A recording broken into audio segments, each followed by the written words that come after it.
Alors je suis très heureuse de pouvoir vous partager ce que je vis, parce qu'en fait je les vis profondément, moi, ces paroles au quotidien, dans un petit groupe d'enfants dont je m'occupe dans une église catholique pas très loin d'ici qui s'appelle Holy Trinity à Brook Green. Ça fait 8 ans qu'en fait j'ai ce ministère avec les enfants, j'ai eu en France et puis maintenant en Angleterre. Et voilà, aujourd'hui je voudrais vraiment vous témoigner que ces paroles de Jésus s'accomplissent vraiment en réalité dans mon travail avec les enfants. Et ces deux textes, je les ai choisis parce qu'on apprend vraiment beaucoup de choses sur le message de Jésus à propos des enfants. Alors, il faut savoir que dans ces deux textes, juste avant, on voyait des disciples avoir des discussions de grandes personnes sur le mariage, sur la répudiation avec les pharisiens, dans le passage de Marc. Et dans celui de Matthieu, il est question de vraiment de discussions de grandes personnes sur l'argent, sur les impôts. Et puis à la fin, les disciples disent « Mais enfin, qui est le plus grand dans le royaume de Dieu ?» Et finalement, cette discussion leur semble tellement importante, tellement une discussion de grandes personnes, que les disciples s'agacent, que des parents arrivent avec les enfants. Moi, ces questions que je me suis toujours posées, c'est que là, on a un micro, des haut-parleurs. Je ne sais pas comment on faisait pour écouter Jésus à une époque où il n'y avait pas tout ça. Alors si en plus on ramène des mômes qui, en général, font du bruit, j'imagine bien les disciples, on parle de trucs importants, éloigner les enfants. Or, à chaque fois, Jésus, il prend le contre-pied. Il dit, ce qui est grand dans le royaume de Dieu, eh bien, c'est justement ce qui est petit. Et d'ailleurs, on l'a bien vu dans toute l'histoire du royaume de Dieu, on voit que Dieu a toujours une préférence pour le petit. Et qui mieux qu'un enfant incarne avec grâce cette petitesse ? Jésus insiste dans le texte, il dit « Arrêtez d'être orgueilleux, regardez ces enfants ». Et d'ailleurs, il montre même une certaine irritation, voire même de la colère quand certains s'avisent en fait de s'interposer entre lui et les enfants. Et on dit même dans le texte, en voyant cela, Jésus se met en colère et dit à ses disciples « Laissez les enfants venir à moi, ne les empêchez pas ». Dans Matthieu, il dit « Ne méprisez aucun de ces petits ». Et en plus, au final, si on est occasion de chute pour un de ces petits, alors là, carrément menace, il vaut mieux qu'on attache une grosse pierre au cou de cette personne et qu'on la jette au fond de la mer. C'est violent quand même comme parole. C'est un des rares moments de colère de Jésus. Alors j'ai regardé les autres colères de Jésus dans les évangiles, et dont la fameuse colère dans le temple, avec les marchands du temple. Et effectivement, c'est souvent dans des temples que Jésus se met en colère, dans Jean, dans Matthieu ou dans Marc. À chaque fois que Jésus a l'impression qu'on profane la maison de son Père, il se met en colère. Mais là, il n'est pas dans un temple. Là, il est devant un enfant. Alors, question, est-ce que l'enfant ne serait pas un lieu particulier à ne pas profaner ? Est-ce que c'est ça le message ? Et d'ailleurs, on a une clé dans le texte de Matthieu. Oui, je vous le dis, leurs anges dans les cieux sont toujours avec mon Père qui est dans les cieux. Les anges, on sait, ce sont les messagers de Dieu pour nous. Mais quel est le message des anges, de ces enfants pour nous, en fait ? Et puis, un autre geste dans le texte de Marc, on trouve un autre indice, c'est qu'à la fin, quand Jésus embrasse les enfants, il les bénit en posant les mains sur leur tête. Et imposer les mains, c'est donner un bienfait au nom de Dieu, mais c'est aussi un geste de consécration. Les prêtres, dans les traditions israélites et chrétiennes, mettent les mains sur le futur prêtre pour lui donner une mission sur cette terre et l'envoie en mission. Quand on peut bénir comme ça en imposant les mains pour envoyer quelqu'un ayant une tâche à accomplir. Et quelle est cette tâche alors que Dieu confie aux enfants ? Et pourquoi Jésus voudrait-il maintenir un petit peu les adultes à l'écart de ces enfants en disant « Ne vous interposez pas ». Et je pense aussi à la seule parole que Jésus ait prononcée alors qu'il était encore enfant dans le temple à 12 ans, cette parole dans Luc est quand même assez mystérieuse. « Vous m'avez cherché, pourquoi ? Vous ne savez donc pas que je dois être dans la maison de mon Père ?» Alors, est-ce qu'il y a un apostolat particulier de l'enfant pour nous ? Alors, le mot d'apostolat de l'enfant, c'est pas moi qui l'ai inventé, c'est une chrétienne éducatrice exceptionnelle qui a parlé de l'apostolat de l'enfant. C'est Maria Montessori. Et elle a vraiment beaucoup œuvré toute sa vie pour que le rôle, cet apostolat des enfants, soit reconnu, et pas seulement dans ses écoles, en fait. Elle a même été nominée pour le prix Nobel de la paix, en fait, parce qu'elle a proposé qu'en changeant l'accueil et en respectant cet apostolat de l'enfant, on pouvait vraiment faire la paix sur Terre. Alors dans un de ses livres, elle nous demande d'imaginer ce que serait un monde sans enfants. Imaginons que les enfants naissent tout grands, tout autonomes, voilà, pas besoin de parents. Donc s'il n'y a pas besoin de parents, pas besoin de famille. Et donc déjà, la cellule de base de notre société n'existe plus. Et donc si les adultes ne sont pas parents, oncles, tantes ou grands-parents, qu'est-ce qu'ils deviennent ? On peut imaginer qu'on a une société qui aurait des caractéristiques très différentes de celles qu'on a aujourd'hui, je dirais même potentiellement un peu effrayantes. Et que deviendraient tous ces trésors de patience, de tendresse, de dévouement, de sacrifice, de générosité, d'amour insoupçonné dont les enfants nous rendent capables ? Alors bien sûr, l'enfant qui a ce rôle n'en a pas du tout conscience. Lui, il ne se voit pas comme apôtre, il est là avec ce qu'il est et sa façon d'être. On voit bien les caractéristiques des petits-enfants, cette confiance naturelle qu'ils font, qui est à la fois terrifiante pour des parents. Attention aux gens que tu ne connais pas, mais naturellement, l'enfant a cette confiance, cette affection, cette tendresse, cette capacité à pardonner très vite. Si vous allez voir un petit enfant et que vous lui demandez pardon, vous allez voir ce qui se passe instantanément, il vous pardonne. Cette vulnérabilité aussi, ces appels à l'aide quand ils sont seuls ou en danger. Et tout ça a une capacité absolument merveilleuse pour changer le cœur des adultes. Bref, les enfants nous font fondre et ils remplacent notre cœur de pierre par un cœur de chair. Il met aussi à l'épreuve notre patience, ça c'est pour nos vertus. Je me souviens dans l'école Montessori d'un de mes garçons, il y avait un joueur de rugby argentin. Alors c'était un milieu de terrain, donc il était impressionnant. En plus, il amenait sa petite fille le matin, juste avant de s'entraîner, donc il était en short. Alors nous, on était tous alignés dans le couloir à le laisser passer, parce qu'il était vraiment spectaculaire. Et un jour, il arrivait avec un tout petit bébé, il venait d'avoir un tout petit bébé. Et vraiment, je trouvais que cette image, je l'ai gardée en tête, de voir cet énorme joueur avec ce tout petit bébé et qui fondait complètement devant l'enfant. Donc quand un enfant paraît, et parfois c'est précédé d'angoisse, de comment on va faire avec cet enfant, les parents découvrent quand même tout d'un coup qu'ils sont capables d'une grandeur dont ils ne se croyaient pas capables du tout, quoi. Et leur cœur se dilate, et le reste de la famille est touché autour d'eux, quoi. C'est comme si toutes leurs ressources maintenant allaient être à disponibilité pour cet enfant, pour le protéger, pour le faire grandir.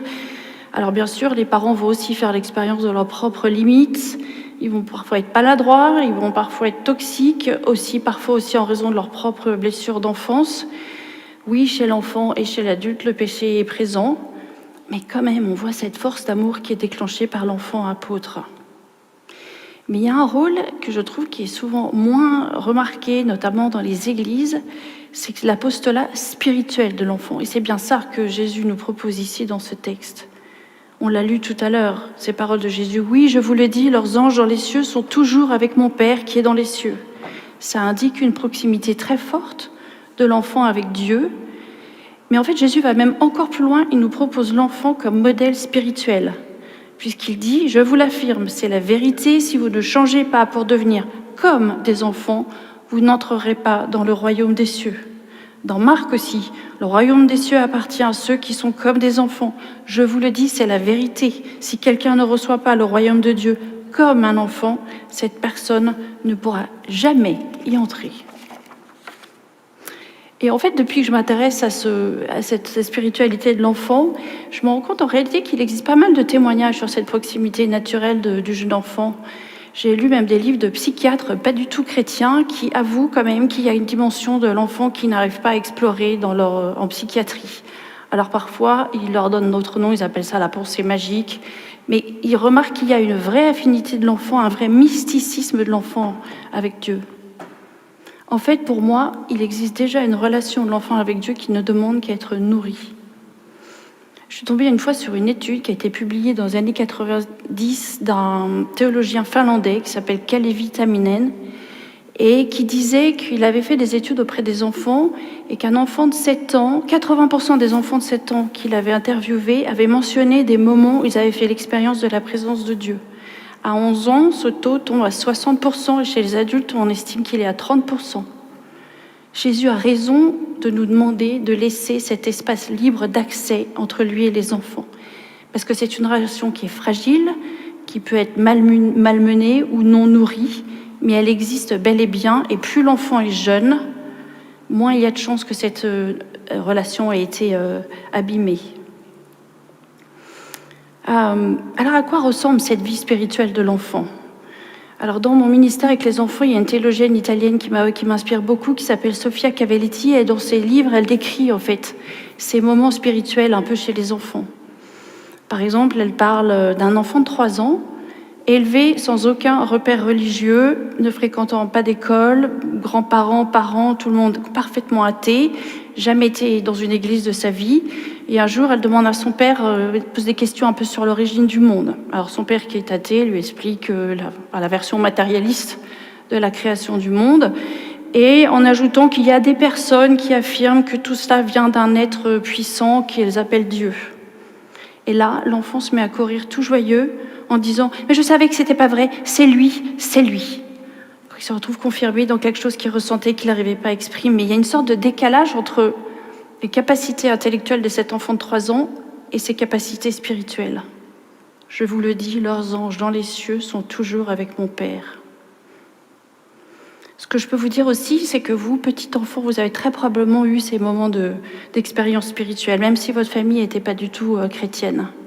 Et d'ailleurs, ces moments, on le voit, ont rarement lieu dans une église. Ils ont plutôt lieu dans la nature.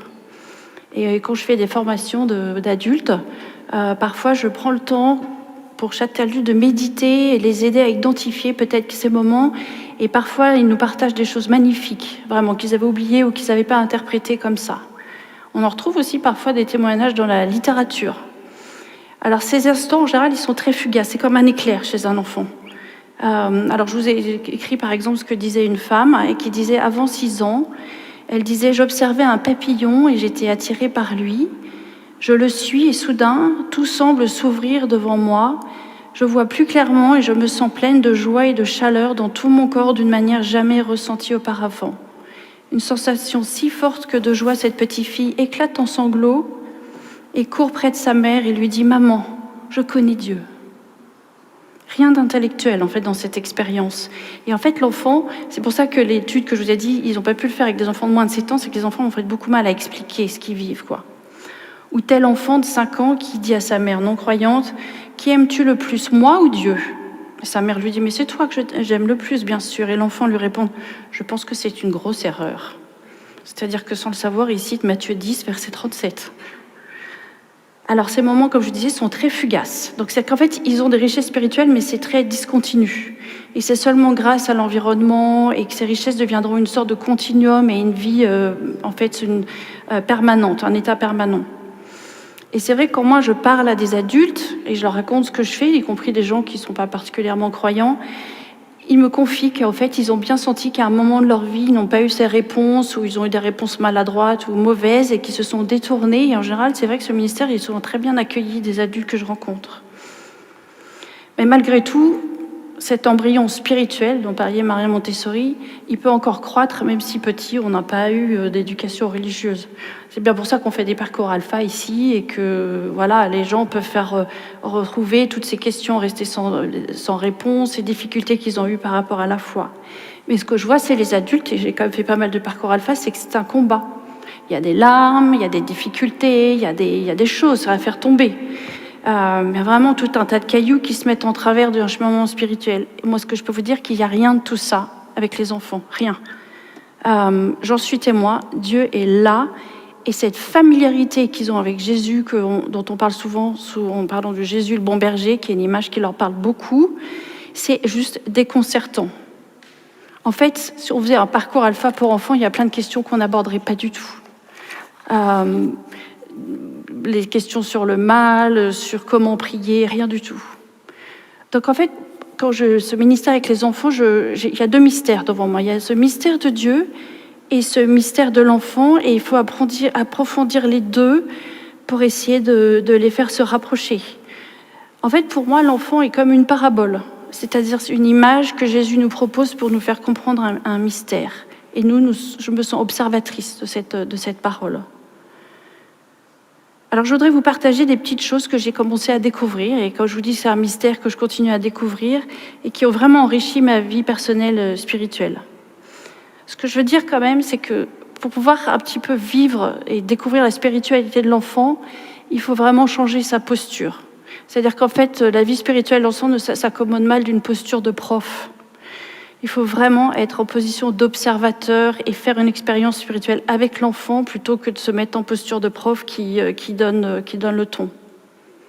Alors voilà, je vous dis quelques petites perles que j'ai découvertes dans mon travail avec les enfants. Alors d'abord, la prière. Aucun enfant en 8 ans ne m'a jamais demandé comment on prie. Ils ont une prière, souvent avant 6 ans, ils ont une prière spontanée qui est toujours prière de louange. Sauf si quelqu'un leur a appris à faire une prière de demande. Avant 6 ans, il n'y a jamais ça. C'est « Merci Jésus pour… » Et puis alors là, on a une litanie absolument extraordinaire. Ils ont donc non seulement pas besoin qu'on leur montre comment prier, mais en fait, ils ont juste besoin qu'on les aide à trouver des mots. Parce qu'en fait, parfois, un petit 3 ans, je vois que sa prière monte, mais il ne sait pas comment le dire. Alors on leur offre des mots ou des chants. Et ça, c'est une grande joie pour eux. On leur offre des grands mots et on n'a pas tellement besoin d'expliquer ces mots. Amen. Alléluia, gloire à Dieu, Emmanuel, conseiller merveilleux, prince de la paix, Père à jamais. Et ils sont tellement heureux. Je me souviens d'un petit garçon de 4 ans qui est allé à la messe, et il a entendu Alléluia pendant la messe, alors qu'il avait vu ça quand on est dans un groupe. Et là, il se met à crier en pleine messe, « Ah mais ça je connais !» Parce qu'en fait, leur donner ces mots, c'est aussi une façon pour les églises de les accueillir, parce que du coup, ils se sentent faire partie de cette communauté qui prie.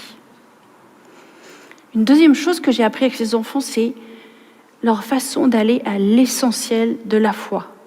Vous voyez, si on voit la doctrine catholique ou chrétienne ou de tout ce qu'on a fait depuis 2000 ans, imaginez un hangar énorme de 15 km de long et l'enfant, il vous dit ça, ça, ça.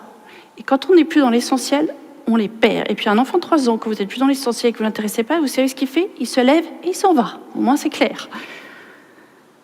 Donc, écouter la parole avec des petits-enfants, c'est vraiment une expérience que je recommande à tous. Mais c'est vrai que quand on se trouve devant un texte, c'est en fait pas si facile. Où est l'essentiel? Dans la parabole de la perle, c'est quoi l'essentiel? C'est la perle, c'est le marchand, c'est la recherche du marchand, c'est quoi? La troisième chose que j'ai remarquée, c'est cette affinité qu'a l'enfant avec la méthode d'enseignement de Jésus, la parabole, et l'enfant. En fait, moi, je me suis rendu compte que quand je regardais une parabole, j'actualisais beaucoup trop. Alors ça, c'est ça, les brebis, c'est ça, le nana, En fait, ce que je vois avec les enfants, c'est qu'ils restent dans l'image qui est offerte dans une parabole, que ce soit une perle, que ce soit un levain, que ce soit une brebis, un bon berger. Ils restent sur cette image avant d'essayer de l'interpréter et de l'intellectualiser. Et en fait, ils reçoivent cette parole quand, par exemple, on raconte la parabole du bon berger, comme s'ils étaient des brebis, même s'ils n'ont absolument pas conscience d'être déjà des brebis. Comme disait Maria Montessori, ou même Sofia Cavalletti plutôt, disait, si vous commencez à interpréter les paraboles, c'est comme si vous preniez un papillon, il faut le piquer sur un mur, ah ok, vous avez le papillon, mais il est mort. Et en fait, on laisse ces images entrer profondément dans l'enfant, et c'est extraordinaire. C'est grâce à cette image, on comprend une chose, mais on accède à une autre. C'est un mot de Saint-Augustin. Je me souviens de cette histoire d'un enfant qui, après avoir lu la parabole du levain, alors il avait pris de la farine et du levain, et puis il avait mélangé tout ça, et puis regardé, et puis quelqu'un était rentré. Le petit groupe où on a nos enfants s'appelle un atrium. Il est rentré à l'atrium, et puis un petit peu surpris, vous faites du pain dans l'atrium? Et il demande à l'enfant, qu'est-ce que tu fais? Et l'enfant lui répond, je regarde comment grandit le royaume de Dieu. Il reste dans cette image. Une autre caractéristique de l'enfant que j'ai vue, c'est cette capacité des petits à répéter, répéter, répéter. En fait, ils écoutent la parole encore et encore. C'est comme s'ils étaient en spirale, en fait, autour d'un mystère. Et il y a aussi une méthode qui a beaucoup d'affinité avec les enfants, c'est la méthode des signes de l'Église, en fait. Par des signes, par l'eau, par l'huile, par le pain, par le vin. En fait, l'Église, c'est comme une parabole. Elle nous fait accéder à d'autres réalités surnaturelles. Alors, il y a un travail qu'on fait dans l'atrium à Trinity, que les enfants aiment beaucoup faire. Vous savez, dans la liturgie catholique, le prêtre verse une burette de vin et ensuite il verse une goutte d'eau. C'est un travail que les petits font vraiment avec beaucoup d'attention et de joie. Et j'ai eu cette anecdote une fois, c'est un enfant, il faisait ça à chaque séance. Alors bon, l'adulte commence à se dire, on sait bien la méthode Montessori, mais enfin il faudrait qu'il fasse autre chose, avec programme, tout ça. Bon. Et puis elle s'approche de l'enfant et c'était bien intentionné, mais bon voilà, encore un adulte qui voulait peut-être s'interposer et qui dit à l'enfant, et l'enfant lui dit, l'eau et le vin se mélangent comme moi je me mélange à Jésus. Peut-être qu'il avait besoin de 10 séances pour prendre ça, mais qu'est-ce qu'il y a de plus important que de comprendre cette proximité avec Jésus en faisant ce travail? Laissez venir les enfants à moi, ne les empêchez pas. Alors j'aurais plein d'autres histoires à vous raconter. Vraiment, l'enfant est une parabole. Mais je voulais juste pour finir vous donner cette réflexion aussi, c'est que Dieu a quand même choisi de s'incarner dans un bébé. Il a donc choisi que son fils ait un visage d'enfant, et c'est quand même quelque chose de très significatif. Bien sûr que ce Jésus qui est dans la crèche, c'est le même que Jésus qui est mort et ressuscité à Pâques, mais ces deux stades de sa vie nous influencent différemment. Et c'est peut-être aussi cette piste que Jésus nous donne dans ses textes.